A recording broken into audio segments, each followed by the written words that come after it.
আমি তো আমার ইনফর্মাল ড্রেসে আমার বাসায় ছুটির দিন, বাস্তব কথা হলো চুলই কাটাচ্ছিলাম, যখন হঠাৎ শুনতে পারলাম যে যমুনায় আন্দোলনকারীরা ঢুকে পড়তেছে,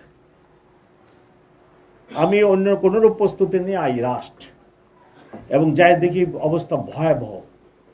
এবং এই নির্বাচনের 5-6 দিন আগে যদি যেখানে সরকার প্রধান থাকেন সেখানে যদি আন্দোলনকারী ঢুকে যায়, যেখানে আমার 144 দ্বারা সভা সমাবেশ নিষিদ্ধ আছে, সেখানে এসে আপনার যদি আন্দোলনকারীরা এই ধরনের কর্মকাণ্ড করে, তাহলে কি পুলিশ কমিশনার বসে থাকার কোনো সুযোগ আছে কিনা?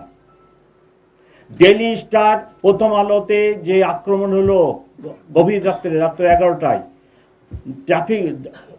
ট্রাফিক জ্যামের কারণে আমার অফিসারদেরকে আমি ওখানে সময় মতো পাঠাতে পারি নাই, এবং এই ধরনের ঘটনা ঘটলো, তখন তো সব ব্লেম পুলিশের উপরই আসলো। আমি পুলিশ কমিশনার হিসাবে কিভাবে আন্দোলনকারীদেরকে সরকার প্রধানের বাসভবন কাম অফিসে ঢোকার মতো ঘটনা ঘটাতে ঢোকার যে কি বলে সুযোগ বা ঢুকতে যাচ্ছে, এই অবস্থায় আমি কি বসে থাকার কোনো সুযোগ আছে কিনা?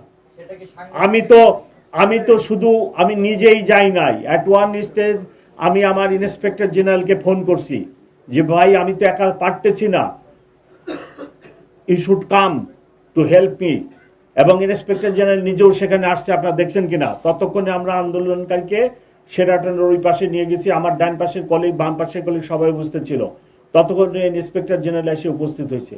আপনারা এই কথা লেখেন যে গত 15 মাসে যে এই যে 20টা লোক 10টা লোকে রাস্তা ব্লক করে ফেলে, প্রেগনেন্ট লেডি ডেলিভারির জন্য হাসপাতালে যেতে পারে না, হার্ট অ্যাটাক আলা রুগী যেতে পারতেছে না, অবক যেতে পারতেছে না, পরীক্ষাতে যেতে পারতেছে না, বিমানবন্দরে টিকিট আছে, প্লেন ফেল করতেছে, আপনারা এই কথাগুলো লেখেন। আপনার এই শহরকে নিরাপদ রাখেন, মানুষকে নিরাপদ রাখেন, মানুষের যাতায়াত ব্যবস্থাকে নিরাপদ রাখেন। আপনার কোথায় কোথায় রাস্তা বন্ধ, কোথায় কোথায় রাস্তা বন্ধ, এটা কি মিথ্যা বলতেছি আমি?